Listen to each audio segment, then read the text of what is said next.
ఈరోజు వీడియో వచ్చేసి నేను యూట్యూబ్లో చూసి ఒక కొత్త వంటకం ట్రై చేశాను. అది మీతో షేర్ చేసుకోవాలనుకుంటున్నాను. సో ఇది వచ్చేసి పాలకూర ఉల్లికారం అనమాట.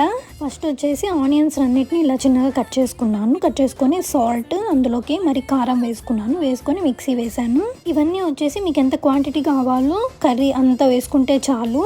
మరి ఫైన్గా మిక్సీ వేసుకోవాల్సిన అవసరం లేదు, ఇలా ఉంటే సరిపోతుంది. పాలకూరను వచ్చేసి నీట్గా కట్ చేసుకొని వాష్ చేసుకున్నాను. ప్యాన్ లోపల కొంచెం ఆయిల్ వేసుకొని ఆవాలు, జీలకర్ర, పుదీనాసులు ఉంటాయి కదా, అవన్నీ వేసుకోవచ్చు. అండ్ లాస్ట్లో కొన్ని ఎండుమిరపకాయలు వేసుకోవాలి. సో అదంతా ఫ్రై అయిన తర్వాత ఈ ఆయిల్లోకి మనం ఇందాక మిక్సర్లో వేసుకున్న ఉల్లికారాన్ని వేసుకోవాలి. ఇది కొంచెం పచ్చివాసన పోయిన తర్వాత మనం కట్ చేసి క్లీన్ చేసుకున్న ఆకుకూరనంతా వేసుకోవాలి దీంట్లోకి. ఇది బాగా మగ్గితేనే టేస్ట్ ఉంటుంది అనమాట. పచ్చిగా ఉంటే అసలు ఏం బాగుంది. ఇది వచ్చేసి జీలకర్ర పొడి, దీన్ని నేను యాడ్ చేసుకుంటున్నాను. పసుపు, జీలకర్ర పొడి అండ్ ధనియా పౌడర్ కొంచెం యాడ్ చేశాను. కొద్దిసేపు మగ్గనిస్తే మన కర్రీ రెడీ అయిపోతుంది.